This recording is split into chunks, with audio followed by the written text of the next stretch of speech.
Would the U.S. defend Taiwan if China invaded the island? Yes. Biden giving his most explicit statement so far. The Pope says he's ready to go to China. This as a secret deal between Beijing and the Vatican is due for renewal. Another American general labeling China as the U.S.'s biggest threat, this time involving the Space Force.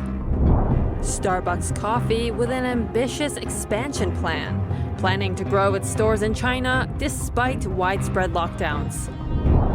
And 27 dead in southwest China. A bus accident is triggering pushback from locals against COVID-19 mandates.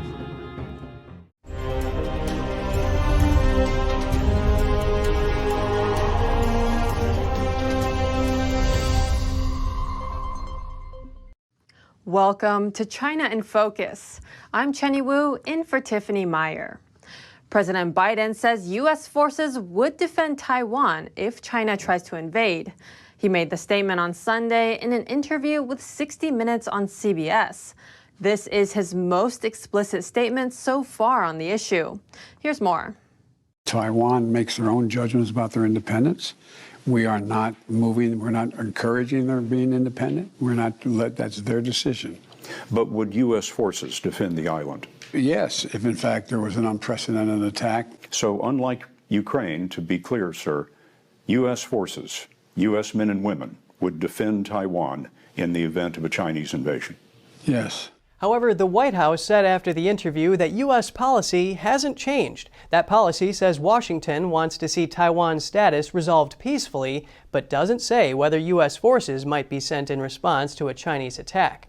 Taiwan's foreign ministry expressed sincere gratitude to Biden today. That was for, in their words, affirming the U.S. government's rock-solid promise of security to Taiwan. Biden made a similar comment at a news conference in Tokyo in May. He was also asked if he was willing to become involved militarily to defend Taiwan if China invaded. He said yes. The White House also walked back that comment with a response that U.S. policy has not changed. The U.S. has long stuck to a policy of strategic ambiguity, refusing to clarify whether it would respond militarily to an attack on Taiwan. The statement from Sunday angered China.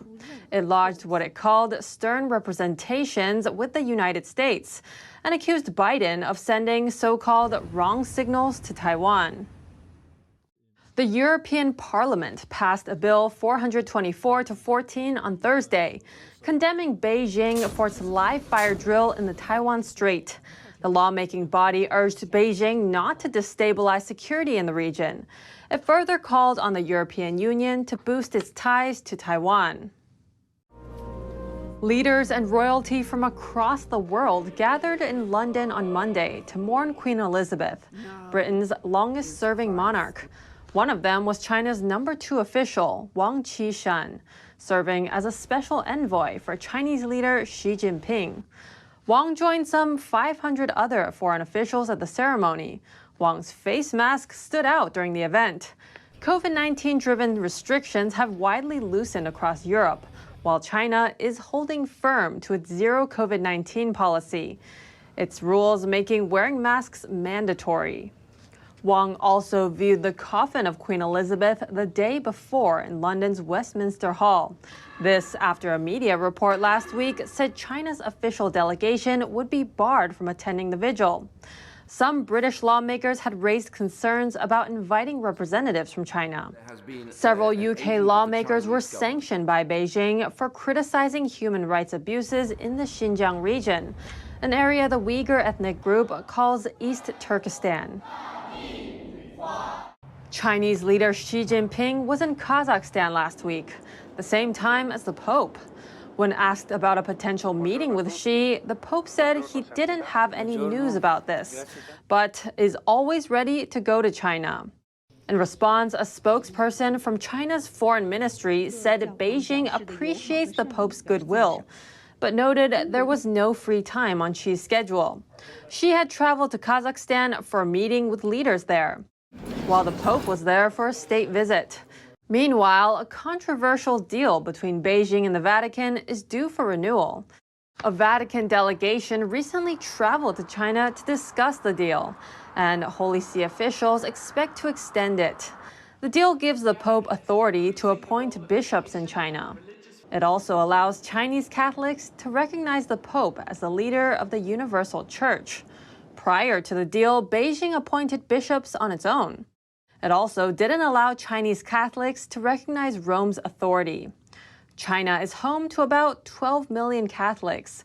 They're split into two groups, state-run and underground.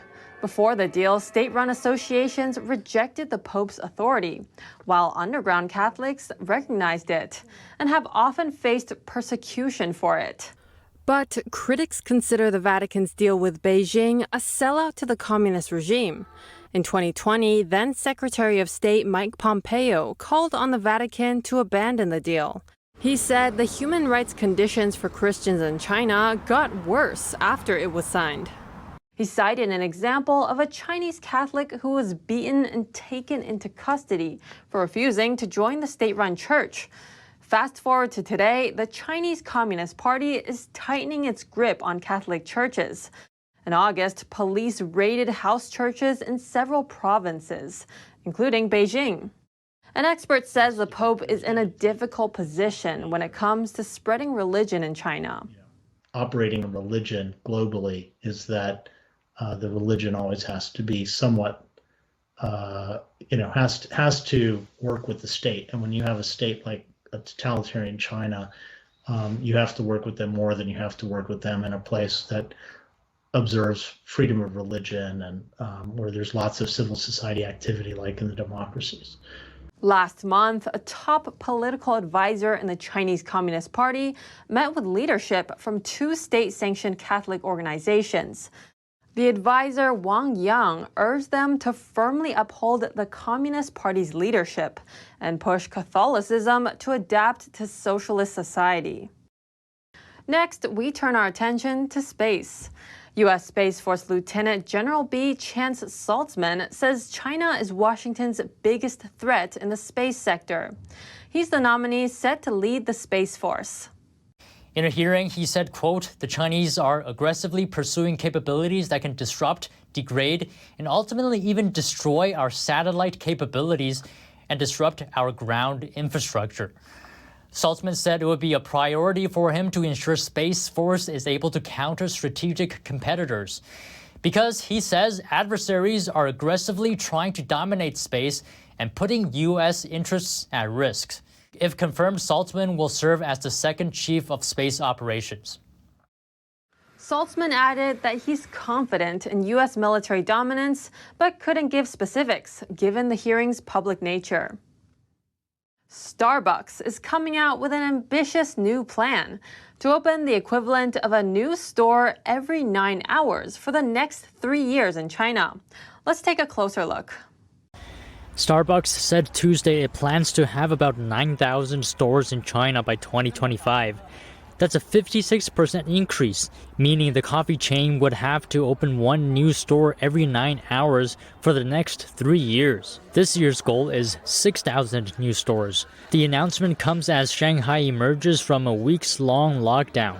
The financial hub is home to the most Starbucks stores of any city in the world. During peak of its lockdown, around 900 Starbucks stores temporarily closed their doors. Starbucks opened its first China store in Beijing in early 1999 and grew rapidly in the Chinese market. In just 10 years, China became the number 2 country globally for Starbucks locations, second only to the U.S. A tragedy surrounding China's strict COVID-19 policy. In China, a bus reportedly transporting 47 people to quarantine in the southwest crashed before dawn Sunday morning. The accident killed at least 27 and injured 20 others. Here's the latest. Local officials said the bus overturned on an expressway in Guizhou province. The injured were taken to hospital for treatment. Officials say that in the bus, there were people who had close contact with others who tested positive for COVID. Although they reportedly tested negative themselves, they were taken from Guiyang, the provincial capital, to a remote county about 125 miles southeast. China has maintained a strict zero COVID policy that isolates infected people and those who are considered in close contact. However, these people do not necessarily test positive themselves. A solution commonly used by local authorities is to bus entire buildings or communities of residents out of the city to quarantine elsewhere. So far, officials have reported that nearly 10,000 people have been transferred. Many of them have reportedly been treated inhumanely. A resident from nearby the scene of the accident told us that right now, many locals are refusing to cooperate with authorities. We distorted her voice to protect her identity. We saw some other neighborhood leadership asking people to be transferred to other places for quarantine, but none of the residents did it. Why? Because people here are no longer cooperating. Everyone only has one life. Lee blamed the authorities for excessive COVID-19 related restrictions. We all are on a bus with nowhere to escape. The virus could be everywhere. An outbreak may occur anywhere, which means that anyone may be pulled away. If such excessive pandemic prevention is not stopped, we won't ever be able to get off the bus. She said residents are still being required to get tested daily, and most are confined to their homes. Strict lockdown measures and an intense heat wave have hit China's economy hard. Auto sales declined in August compared to the month before, but still saw a drastic surge compared to a year ago. About 2.4 million cars were sold in China in August. It marks a 1.5% drop from July, as restrictions on electricity have affected automakers. On top of that, China's most intense heat wave in decades reduced customer visits to showrooms only. Despite the August slump, sales are still up more than 30% from a year ago. This, according to data from the China Association of Automobile Manufacturers, or CAAM. China has tried to revive auto demand with incentives, like a lower sales tax for small-engine vehicles and subsidies to spur trade-ins of gasoline vehicles for electric ones. The sector also took a hit earlier in the year when months of lockdowns in major manufacturing hubs like Shanghai and Changchun stalled production. But more recently, more cities have imposed fresh lockdowns. That's as Beijing sticks to its zero COVID policy, aiming to stamp out the infection. A strong earthquake shook much of Taiwan on Sunday. It toppled a 3-story building and temporarily trapped 4 people inside. Around 400 tourists also got stranded on a mountainside. Here are the details. A passenger train was knocked off its tracks. Footage shows the collapsed Gaoliao Bridge as well as a roof collapsing on a gym. Since Saturday, dozens of quakes have rattled the island's southeastern coast. The magnitude 6.8 quake yesterday was the largest among them. Most of the damage appeared to be north of the epicenter in the town of Qishang. And a 3-story building collapsed in nearby Yuli town. More than 7,000 households were reported without power in Yuli, and water pipes were also damaged. The Japan Meteorological Agency issued a tsunami advisory for several southern Japanese islands near Taiwan, but later lifted it. There were no immediate reports of serious injuries. Next, an unusual help wanted call. Official data from China shows the country is looking to hire over 3 million cybersecurity personnel within 5 years. But why exactly does Beijing need them? Let's dive in. According to the latest data from the Ministry of Education, by 2027, China will have a shortage of over 3 million cybersecurity personnel. That's despite a nationwide yield of 30,000 cybersecurity graduates every year. Epoch Times columnist Wang He says the Chinese Communist regime needs an army of cybersecurity workers to steal cutting-edge technology from the West.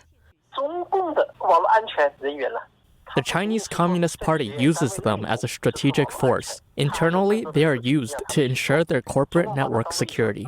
And externally, they are used to carry out cyber attacks, steal intelligence, etc. Back in July 2021, the US, EU, and UK jointly condemned the Chinese Communist Party for the first time. That's for conducting worldwide cyber attacks. The same day, the U.S. Department of Justice charged 4 Chinese nationals with participating in a hacking campaign led by the Chinese Ministry of State Security. Wang called China's cybersecurity arsenal a huge threat to the world. That's all for today's China in Focus on YouTube. We're now sharing a shortened version of our program here, after being demonetized for more than a year. Here's what to look out for in our second half. A look at the potential impacts of depending on China for electric vehicle batteries.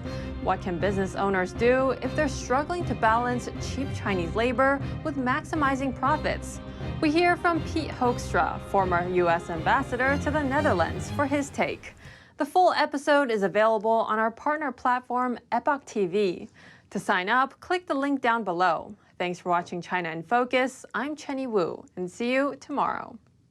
The 2022 NTD 8th International Chinese Vocal Competition will be held from September 29th to October 2nd at the Merkin Hall of Kaufman Music Center in New York City.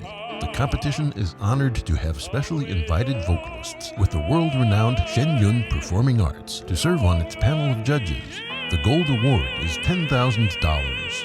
For more information, please visit vocal.ntdtv.com.